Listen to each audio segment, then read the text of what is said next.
in a period of disruption. It's very hard to know how far it's going to go, how wide it's going to spread, because I sort of feel like in more ways than one, we are in the fog of war and we can't see very far. And there's a lot of hype, a lot of folks who have very strong motivations for telling us that AI, we just hit, we're hitting AGI, painting a picture that may be wonderful for them, but is terrifying for many.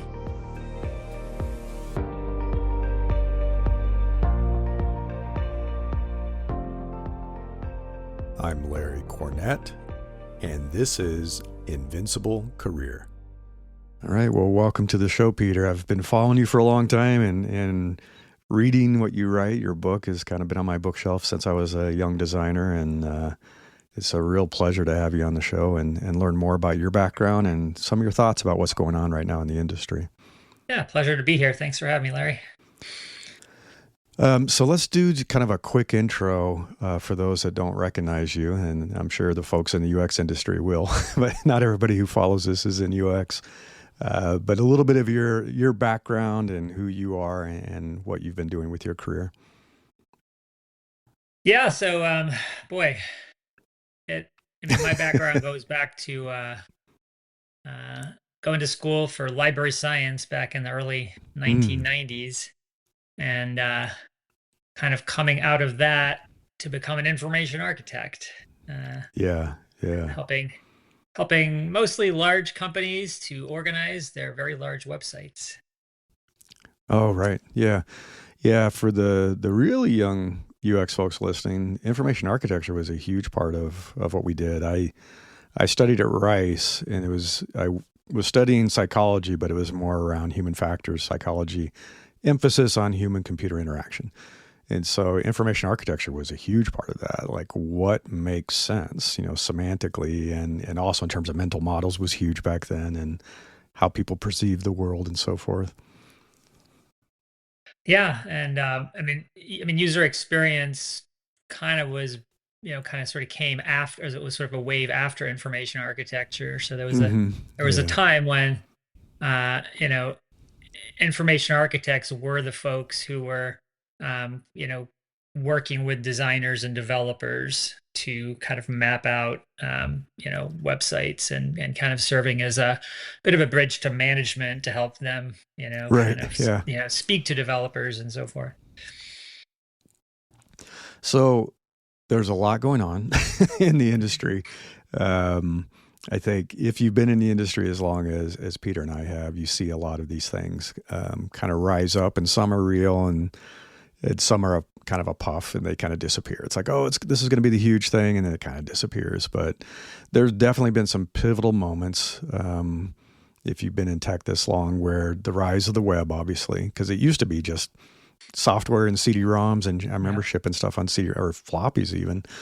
When I was at Apple and IBM, and then the web came and Web 2.0, and it changed everything, and it stuck, obviously.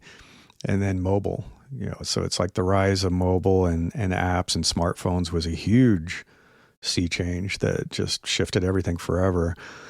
And now, obviously, we're facing AI. And when it first started, I think some of us were like, yeah, okay, ML's been around a long time. We've been talking about artificial intelligence since I remember talking about it at IBM in '93. And we're like, I don't know if we'll ever achieve it. But we used ML all the time. There was a lot of ML when I worked in search at Yahoo, obviously. So a lot of machine learning and a lot of algorithms determining what you see. But then this has all been a pretty big change in terms of creating AI solutions that the average consumer can use, rather than stuff that's deep under the hood that you really don't realize is there. If you take a look at what you're seeing, and I know you have some friends and family that are in the industry too, what has been the difference with this and the shift that you're seeing in terms of how it's changing our jobs, the way we do our work, everything? Yeah. So, when one of the things that was kind of cool about my career was that I ended up having a job title, information architect, that literally hadn't existed when I was in college. And when I was in grad school, I was kind of part of relatively small group of folks at the University of Michigan who really saw the potential of the internet as being, transformative. Um, and from my perspective, then as a young person starting out in their career, it was just incredibly exciting, right? And the way I thought about the internet was, right, it would allow us to create this massive global library where we could all, Yeah. share um, uh, uh, share information and ideas with each other, and that's part of what it turned out to be. Um, Sure. for me, I sort of feel like a lot of the other waves were more sort of like secondary, like Mm-hmm. social and mobile. Those things to me were kind of not as big as the internet, Yeah. which was Yeah. kind of felt like a once in a lifetime thing. Um, Yeah. I'm not really sure where AI falls in that right now. The funny thing is that for most of my 25-year career, I was being an AI skeptic was part of my job. Because it's not just recently that people started hyping AI. It's Exactly. versions of it Yeah. have been Yeah. going on for decades and decades, and there's always been some new shiny technology that's going to transform everything and automatically classify the world. And as Right. an information Yeah. architect, I had to kind of help my clients to navigate what's realistic, what's reasonable given the current Right. state of the Yeah. art. um, there was a moment a couple of years back where um, you know ChatGPT, when it really sort of hit, and I took a look at it, and I was like, okay, this is transformative. Like, this is different than Right. a lot of the Yeah. AI stuff we've seen before. Um, and there's no question that we're in a period of disruption. It's very hard to know how far it's going to go, how wide it's going to spread, Right. because Yeah. I sort of feel like in more ways than one, we are in the fog of war and we can't Yeah. see very far. Right. And Yeah. all of us, and there's a lot of hype, a lot of folks who have very strong motivations for um, telling us that AI, we just hit, we're hitting AGI, and Sure. Sure. painting a picture that may be wonderful for them, but is terrifying for many. So it's a Yeah. difficult time. Yeah. We're in a disruptive time, but it's very hard to see beyond the next year or two. How is this going to unfold? Yeah. Yeah. It's interesting because I'm definitely seeing, I'll call it a chasm. It's no longer just a little gap, but a chasm opening up between major camps of how people are thinking about this. And on the one side is the tech enthusiast who've always kind of loved and embraced stuff, and even to their own detriment. Where Yeah, I remember talking about NFTs a few years ago, and people that bought NFTs worth yeah, millions, and now they're worth $5,000, and so they yeah, lost everything because it was the next big thing, right? It was the next big thing, and there was all the uproar around blockchain, and it's still a valid and good technology, but crypto kind of went crazy, and I don't know how many coins we have now, thousands of coins, and a lot of people lost their shirt with that too, and other people did okay.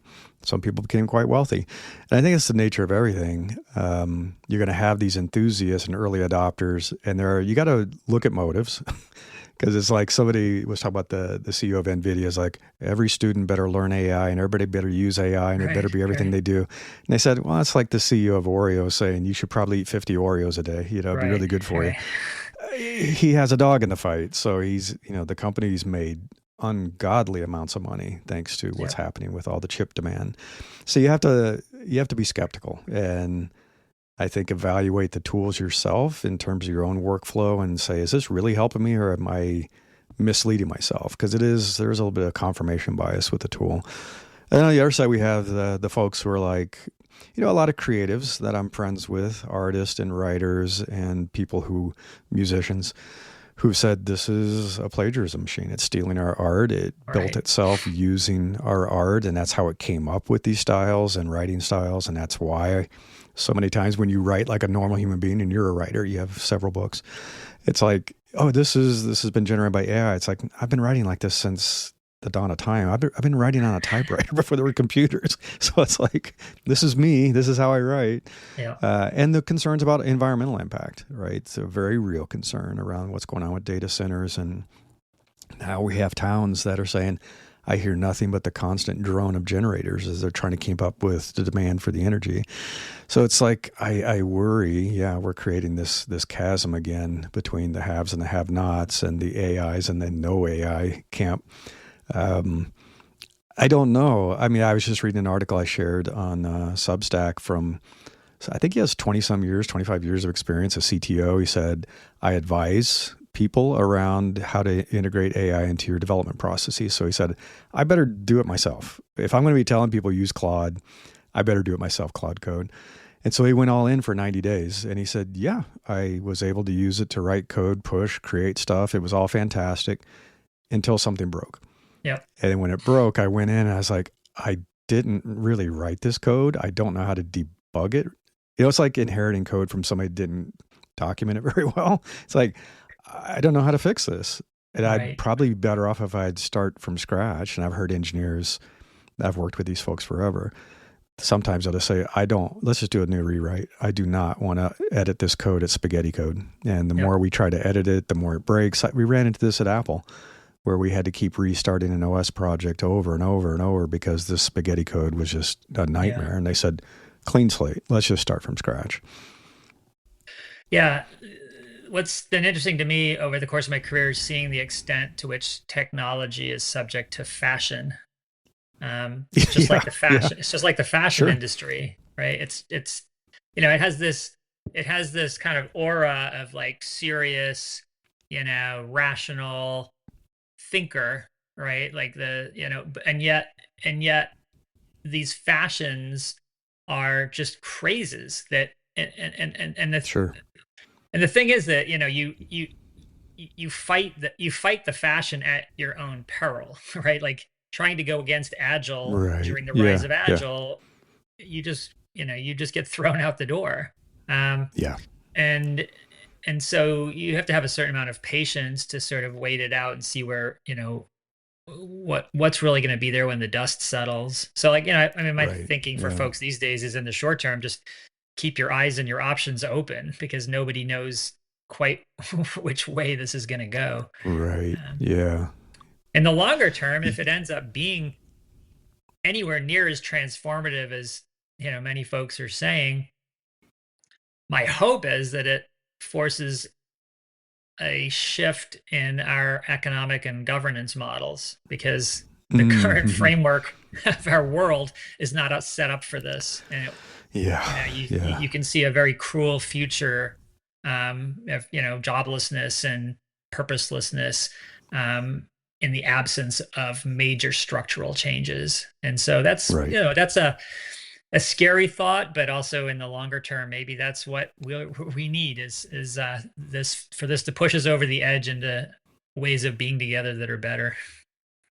Yeah. I mean, we definitely saw a lot of this with the Industrial Revolution and what's happened with factories and farming. And there were jobs that existed that just never came back. And they just disappeared forever. And so we had to figure out, well, what does this mean for people and professions and our economy? And it seems like we've always adapted. I think the hope is, even with this, it's going to create a whole host of new types of careers and professions, obviously. How long will it take? I don't know. I think maybe that's the concern is we've had the impact of technology, but the ripple effects took a while. So it took a while to kind of permeate throughout the culture and to impact a whole bunch of different jobs. This is exponentially faster. I mean, it's so crazy how quickly it is disrupting, obviously, engineering work, design work. Content writers are like, they just told me they don't need me anymore, right? It's like they're just going to use Claude and everything to write this content. They don't need me anymore. Lawyers are worried. Medical professionals are worried. Blue collar was like, we're going to be safe for a while, but now if you until keep the an eye robots open, get really good. Keep your eye on robotics. That's advancing. I think it is not in the spotlight because of what's happening with AI, but I like to watch it because I'm kind of a nerd and I've been watching robotics since I was a kid. It's incredible. Like Yeah. what has happened with robotics, and if you follow Boston Dynamics and the work they're doing, but now China has some incredible robotic firms. Yeah. They're very human. They're more human than human. The fingers, the hands that they're creating are extremely agile and faster Yeah. than humans. So yeah, I think blue collar is going to be disrupted too. Yeah. So I Yeah. think And it I is going to try to think require a about this huge in terms shift. of pace layers, right? Because we have, right, AI is moving very fast and it's kind of at sort of at the fashion layer as well as the technology layer. Governance, right? There's a lot of unrest uh, among governments around the world. Um, Yeah.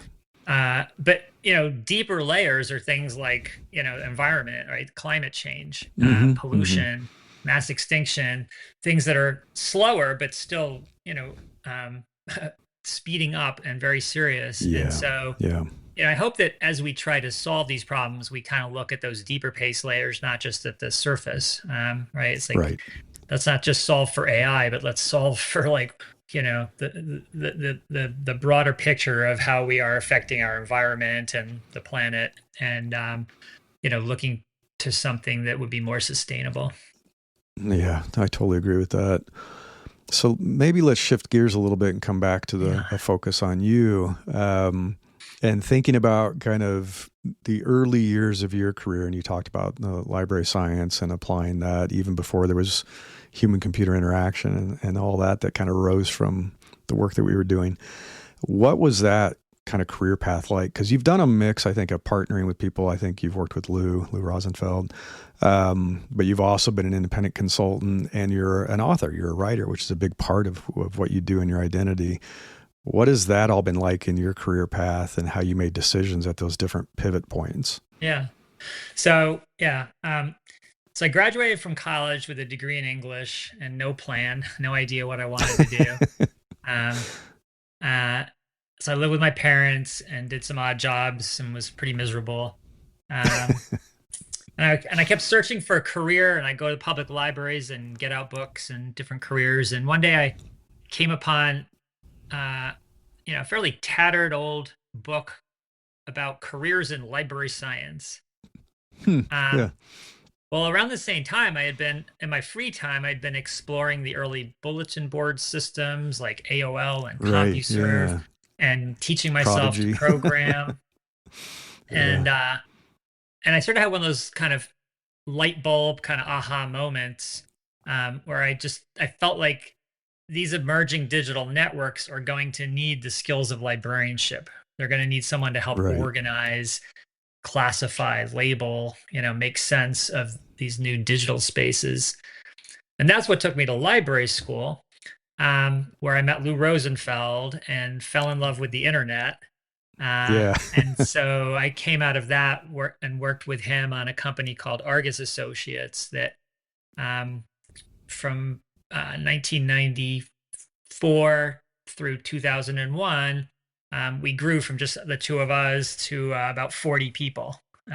Okay. Yeah. And, uh, you know, along the way, we wrote what became known as the Polar Bear book, the O'Reilly book on Right. information Yeah. architecture. We did a lot of speaking at conferences, writing articles and columns, and really helped to pioneer what became known as the field of or practice of information architecture. That was like an amazing ride. I got to kind of learn what it's like to be a manager, growing a company, and Mm-hmm. working with people and clients, and then with the dot-com collapse, we ended up having to close, which was a very short, painful process. And in Right. about 6 months, we went from our peak moment, the sort of high point, to literally company's gone. Right. And Yeah. so then that kind of then created a new pivot point for me, where I Mm-hmm. had to decide what to do. I had a young family. We already had a 2-year-old and another baby on the way. Yeah. And Yeah. I applied for jobs. I went for interviews at places like Microsoft and IBM. Mm-hmm. but even like I have this very strong memory of I was wandering around Central Park in New York before my IBM interview, and I was brainstorming ideas of my next, kind of solo business. Sure. And I realized like I don't really want this job.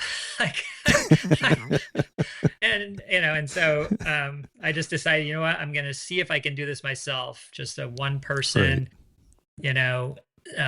single member LLC, Semantic Hmm. Studios, and I ended up doing that for over 20 years.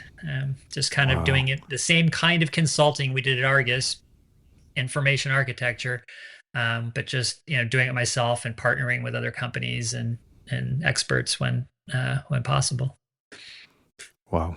Yeah, I didn't realize because Peter and I know Peter. He's kind of famous. I'm not, and so I've been following his work, but I didn't realize how similar the paths have been because that Mm, was kind of around the time I had been running a very small design agency at that time during the boom, and it was during the crash. I was like, oh, all my clients were mostly startups in the Silicon Valley area. They just vanished, literally some overnight. Like I'd yeah. go the next day and it's like I see people moving chairs out. I'm like, what's going Right. on? They're like, they're gone. I said, Yeah. they didn't pay their last invoice. They're gone. Right. It's like, oh, wonderful. And then it was Yeah, you another could one have and bought a lot another of one. cheap furniture back then. Yes, seriously, it's true. If somebody did, they said, do you want the chair? It was a Herman Miller chair. And they said, you can take it. I was like, no, that's Yeah. theft. I'm not going to do that. And so I guess unlike you at that time, I did end up at eBay. That's when I went back to the Mm, corporate yeah. world. And I did that for a little bit. And then when I was leaving Yahoo like 16 years ago, I had a similar experience. I was interviewing. I was like, okay, let's see. I'll do some interviews. I'm not really excited about it. And I'd say partway through, I was like, I don't want to do this. It's like, Yep. I don't want another job. And so I kind of put my head down and built a consultancy. But I learned, hey, I'm just going to do it myself. It'll be a solo kind of thing for the flexibility. But yeah, there is that moment, I think, in some people's careers where they're like, yeah, you know what? That was good. Yeah. I liked it. I learned a lot, but it's time to kind of move on. And I think the biggest thing I kind of experienced, and this is when I shut my startup down 10 years ago. So similar, very painful, took 6 months, me and the lawyer and the accountant, just the three of us. Everybody else was gone. Ugh, talk about depressing. Yeah. And it was a 6 month process. And then at the end, I was like, who am I now? What do I do? And what do I even like to do? And I know you and I talked about this of that moment of identity loss because you had been traveling the world on stages and speaking, and everybody has your book and probably asking you to sign your book. And then there's this moment of a change, a transition. You're like, well, who am I? Who do I want to be? Do I even remember who I am?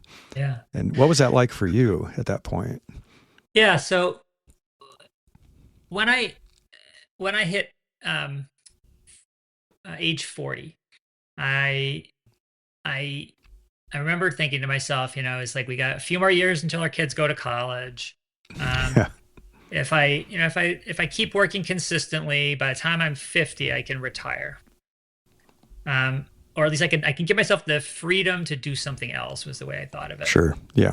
And and then I realized and I called this my failure of imagination. I had absolutely no idea what would I Yeah, do exactly. if Exactly. if money wasn't the motivator.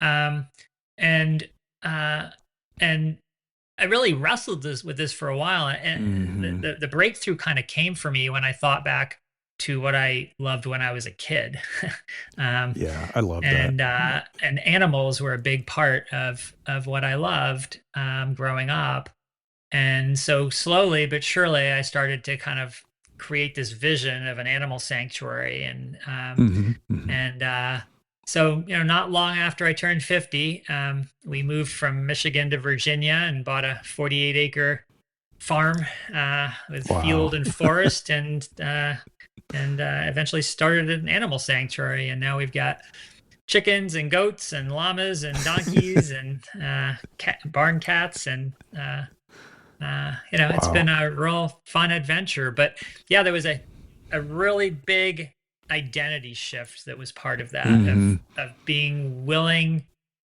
um, to give up being the information architect, which had become a Yeah. pretty core part of my identity over 25 years. It's hard. Yeah. I actually had friends when I made the change, and I decided I'm not going to do another startup, because I talked about that and some people were bouncing ideas off me and saying, hey, we could co-found this and get investment. And I'd already moved. So I'd already moved from Silicon Valley up into the Sierra foothills of the Sierra Nevada mountains. We're right on the edge of a national forest. So we go hiking every week, and it would require me to kind of move back into the belly of the beast. Yeah. And I remember the day I kind of decided maybe I don't want this anymore. And an executive recruiter had reached out. They said, we have this role. It would be a CPO, I think. And they said the comp would be a total comp of $1 million, but you have to live in San Francisco. And I remember hearing that, and I said, no. And I was like, no, I wouldn't move back to the Bay Area and live in San Francisco for even a total comp of $1 million. I was like, I guess I'm done, because that wasn't even enticing. I was like, no, I don't want to do that. And it's tough. I think I had shared with you when we talked earlier about this quote from Charles Bukowski, which is like, do you remember who you are or who you were before the world told you who to be? Right. Which is such a hard moment of thinking back. And it took me a while too. I think it was about 6 months of just introspection and kind of thinking, like, what do I actually like to do? What do I enjoy doing? What am I good at doing? Really hard process to kind of reinvent yourself like that. Yeah, and especially in our culture, which is kind of right. We're sort of living in the ultimate capitalist culture, where money is celebrated, and where people are, very often valued and measured by, the money they earn, the money they have, and to give that up, to say I'm not really going to earn money, in any meaningful way anymore. Was also like, it wasn't just giving up being an information architect, but it was giving up that kind of source of self-esteem. But to kind of speak to your quote, right? That it kind of goes like, as a kid, you don't care about making money. You can still feel good about yourself. So I've been working my way back to that. Yeah, I think it's a useful exercise, and I've been doing this career coaching, leadership coaching for over 10 years now. And one of the things I tell people, because I said, I want you to just introduce yourself, and I want you to do this without saying what you do in the company you work for. And they're like, I don't know how to do that. Yeah. I'm an engineer at Google. I'm a designer at Meta. And it is such a part of our identity, the title, the profession, and the company. And I remember every conference, like I used to go to the IA Summit conferences, and people are like, who are you? And it's like, well, I'm this at this company. I'm this at this company. And if it wasn't a great company, people are like, ugh, I don't need to talk to you. And you could see the light go out in their eyes. I'm like, are we really at this point where we're judging someone by who their employer is, which they were. And it still happens, obviously. It's kind of unfortunate. So I do try to get people to come back to this core sense of self, of saying, I want you to think about who you are and what you like to do and what you're good at doing, that you've probably been good at doing since you were a child, and forget titles and employers and all that, because that will leave you at some point. Absolutely. If not now, do you really think you're going to be 80, 90 years old working for Google as an engineer? You're not. Right. So you have to start thinking about this stuff. I feel like part of making the transition is sort of just asking simple questions like, who are you helping? Right. So for me, it's I get up every morning and I get all of our animals up and make sure they've got food and water and, so that is a real source of joy to be helping the animals. But then, I'm sort of splitting my time between running the sanctuary and writing. And I'm working on a new book right now. And so, that's, to some extent, writing helps others, but the primary reason I do it is because I love it. Right. And so that's another thing is, who are you helping? And then what do you love? What do you love to do? What do you want to do? Yeah. I love that. Yeah. And I love centering your identity. I've talked about this with imposter syndrome, because I think a lot of imposter syndrome centers from trying to be something that you truly don't feel you aren't, but you're trying to be for whatever reason. It's a career path, and maybe you need this to make good money, whatever it might be. But you always have this feeling you're going to be found out. Like, I'm not really this VP. I'm not really this whatever. And I tell people to focus on something that's a core identity that no one else can take from you ever. and like writing, this or being a helper that somebody really cares about this stuff. It's like that is you to the end of your days. No one can Yep. take that away from you and say you're not a writer. It's like you are undeniably, and it's something that no one can touch, which I think is extremely powerful. Yeah, it's really interesting to think that way. And I think we all struggle with, there's a tension between what you want to put out there into the world and then the reception that you get. Sure. Yeah. Right. And so I've been fortunate to have, right, like our first book, the on information architecture, the Polar Bear book sold really well, and got Hmm. translated into a bunch of languages, and we travel all over the world, and have fans and so forth. And so I've had that wonderful experience of being celebrated in Right. that way. But like my last book, Animals Are People, um, I didn't expect it to sell well, but I didn't expect it to sell so poorly either.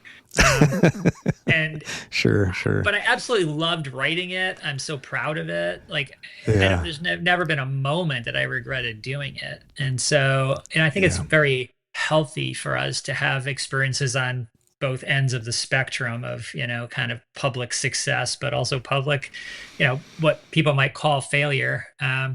Right. Uh, and and then that's sort of how you figure out who you are, and then what you want to Yeah. do next. Yeah, I think so too. Yeah, and I mentioned to Peter that I'm been working on a book and I'm in the editing process right now. And I know I have no illusions it's going to sell a lot. And more than anything, I feel like I'm documenting almost like a guide to give to my children Uh-huh. to say, learn from my mistakes, and Yeah. here's some things that didn't work. Here's some things that did work. And if you do this well, it will give you more agency in life to pursue what you want to do instead Yeah. of feeling trapped in a system. And that's really what it's about. I want them to be happy and feel successful within themselves. And so that's why I'm writing. And it's like, hey, if only my children read this book, I'm happy. I don't care. Yeah. That's fine with me. Yeah, and that So kind of what? circles us back to where we started, because right, Yeah, we have two daughters in their mid 20s, or kind of starting out their careers, and it's so hard to advise them, right? Like I was just going to ask you that. there's moments where Yeah, I feel like I'm able to give them a really good idea or suggestion that makes a difference, and I feel so good. But but for the most part, right, they're navigating a new world. yeah, And yeah.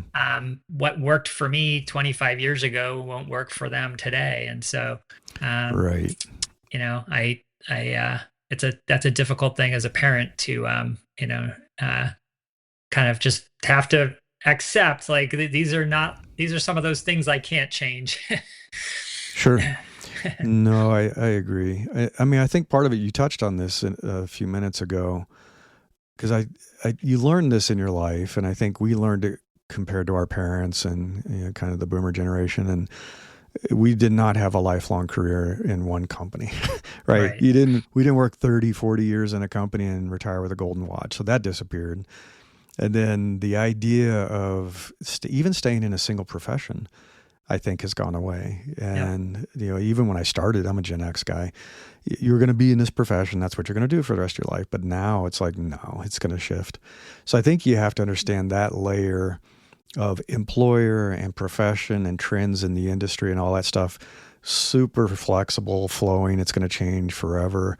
But coming back to what you said, I think about what you want to do that's going to leave this world better than you found it. Right. So what is it you care about solving, and Yeah. who do you care about helping, and how you do that's going to change over time. And it can be in a company, it can be in a profession, it can be through writing or whatever. But if you think about those things, which I call them kind of these evergreen conditions of the human nature, there are always going to be problems, and there's always going to be problems in the world that need to be solved, at least in our lifetime. So I think focusing on that and not so much on a profession or a job is probably the way to think about it. And those things, they're like lily pads that you can hop from this one to this one as needed. But always keeping your eye on, am I doing what I want to do to make this world a better place? And that will feel great if you do that. Yep. Yeah, I think when I was in library school, I remember I kept asking the same questions over and over, in my own mind. What won't be automated, and what can't be offshored? Um, Sure. Yeah. and information architecture consulting turned out to be something that really needed to be done in person at company headquarters. Right. Yeah. There's a lot of ambiguity that could not be turned into, a computer program. Um, these days, I think, right, the obvious question is what can't AI do or what won't AI Yeah. be able to do well? But yeah, the less obvious questions are more around where can I find a sense of purpose in life? Hmm. What can I do that will give me some sense of meaning and that will make me want to get up in the morning? Exactly. And I Yeah. think, less and less the big corporate job is the answer to I think that so at too. the moment. Yeah. And so, I think there's a lot, there's a lot of potential for new forms of entrepreneurship and serving people Hmm. maybe locally instead of globally. Right. Finding new niches um, where possibly AI can empower you to do things that it used to take a team or a company to do. Very true. Very true. Yeah, I think that's one thing that's definitely changed in our lifetime is the ability to be a full stack business on your own. It Yeah. was virtually impossible in the early 90s. It's like, I don't know how I'd even begin to do this. And now it's like, you can build a business. I did this for somebody in an afternoon where I built their website and their payment system and their marketing system and all this stuff, everything, and calendaring and setting up appointments. And it was like all in one afternoon done. And it's like, here you go. You can go run this. It's like, could I have done that in 93? No, not at all. And I think AI enables a whole nother layer of that where you can kind of offload stuff that used to be, you'd need a team of 5 to do that. Right. And now you don't. So there could be a silver lining in all of this, I think, for people who want to be solopreneurs and entrepreneurs. Absolutely. So speaking of purpose and meaning, where can people find out more about you? Because you have a lot different things going on in your life right now. And I want people to find the books that you've been writing and more about your sanctuary and all that stuff. Yeah. Well, so the website for our sanctuary is sentientsanctuary.org. And for anyone who's in the sort of Central Virginia area, we offer goat walks and farm yoga, so you can come I by love and it. visit us and our animals.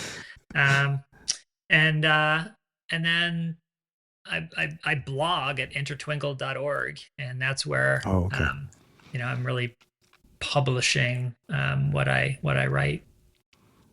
Cool. And you have a book that's going to be coming out soon too, right? So, Well, it's going to be coming people. out soon and far into the future because I'm going to be releasing a chapter at a time on my blog. Oh, cool.